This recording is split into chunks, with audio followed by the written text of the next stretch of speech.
Our next speaker is Markus Carl Oskarsson, and he is originally a biomedical engineer with a software profile. He is working at ESRF since 2012, and before he worked in industry and as a research engineer at the University of Linköping in Sweden. All right. Thanks for the introduction. I'm very happy to be here to present MXCuBE3, bringing MX experiments to the web. So just first a quick outline of the presentation.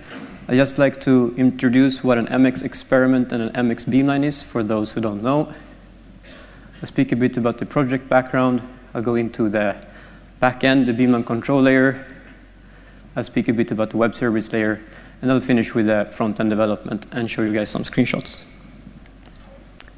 So the aim with the MX experiment is to find out how a protein looks like, to resolve its structure.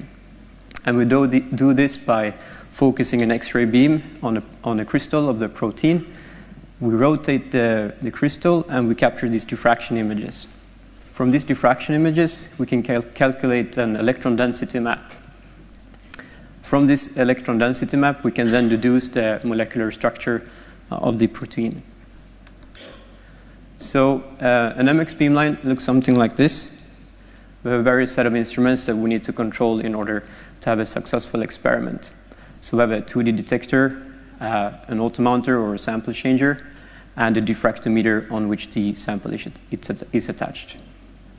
MXCuBE is the application that we use for data collection and instrument control on these kinds of beamlines. So there are two previous versions of MXCuBE, MXCuBE1 released in 2005, and MXCuBE2 released in 2012, which is currently the current software that we're using. During the course of time, MXCuBE has developed into this international collaboration, and we're today 8 partners. The big advantage with this is, of course, that all the sites using MXCuBE, all the users get the same familiar interface for data collection. And the partners can easily adapt existing solutions for instrument control and data collection. So as you are well aware, the environment in which we are in is rapidly changing. There are new instruments introduced, which creates new requirements on the software. New functionality goes into the user interface. It gets a little bit crowded, and the usability decreases. We also have new libraries for software development, for user interface development that appears, and taking these things into account, it was decided that we would create a new software for data collection, MXCuBE3, and that we would create it as a web application. So with this, we would like, of course, to improve a couple of things, and these are some key points. We'd like to have better remote access performance, because MXCuBE is an application in which the users can perform remote access data collection, and that means that the user logs in from a location different from the actual synchrotron and performs an experiment, for instance, their home lab. We'd like to keep up with these new instrument capabilities, as I spoke about earlier, faster detectors with bigger resolutions or sample changers with larger sample quantities. We'd of course like to improve the overall user experience and ease the maintenance and client install. So now we only have a browser to install, which is fairly easy. The development started by ESRF and MAX4 in September 2015, and it's going to be released really soon, in just a couple of weeks, in November 2017. It's been in use at MAX4 since June 2016, and the preliminary user feedback is really promising or positive, and there is a poster presentation by Mikael this afternoon about that. So going in and looking a bit at the details of the software, it can be divided into these 3 layers. We have the beamline control layer in the bottom, on top we have the web service layer, and on top of those both we have the actual client. It's built on the same exact beamline control layers as MXCuBE2. We use these hardware objects that implement procedure or an instrument, and our beamline control layer is control system agnostic, so you can put it on top of any of those. And we use these these base classes to define a common API, which allows us to have this cross-site adaptation. Moving up in the tech stack a bit, we get to the web service layer. So the web service layer defines this API for the clients to actually access the Beamline control layer, and for the Beamline control layer to relay events back to the client. We have a small thin layer that is used for functionality that is exclusive to MXCuBE3 features, and that eases access to the hardware layer, the Beamline control layer. All this is implemented on a web server called Flask. So the application itself is written in HTML5, JavaScript 6, and CSS. So JavaScript 6 gives us this possibility to use reusable components and modules. Unfortunately, the JavaScript 6 support across browsers is non-existent, basically.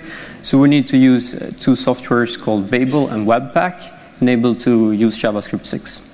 So we use this software Babel to translate the JavaScript 6 syntax down to JavaScript 5, which has a more consistent support across browsers. And then we use this tool called Webpack to bundle these modules together so that they can be loadable by the browser.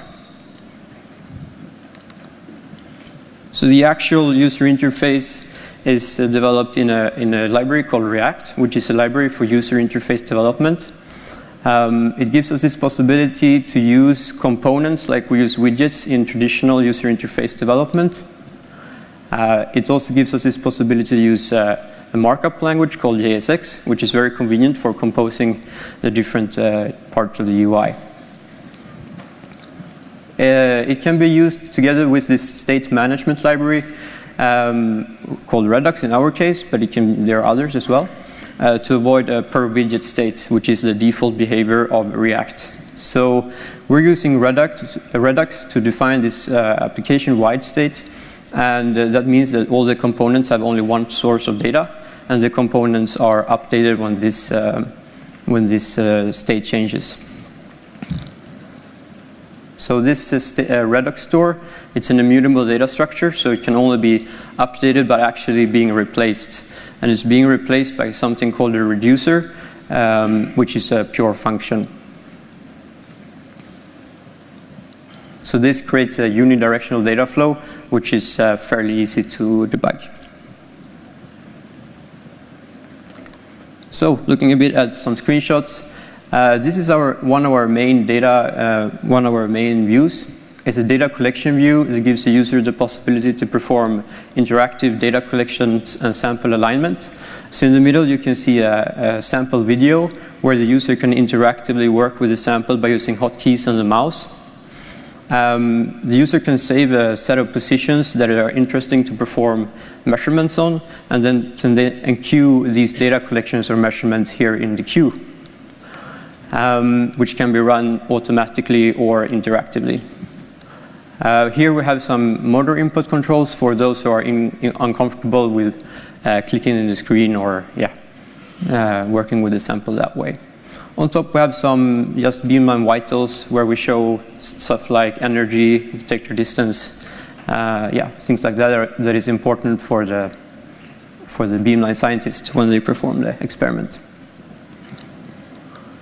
So my final slide is the sample overview. It just gives the users an overview of what's going to happen to a set of samples, what has been done and what's going to be done. It also gives the users a possibility to perform, to select a set of samples and perform a set of data collections on a set of samples and then execute them in an automatic fashion. So thank you, everybody. This is with an image from the last collaboration meeting, and Mikkel, who's going to have the poster presentation, is this guy. Thanks.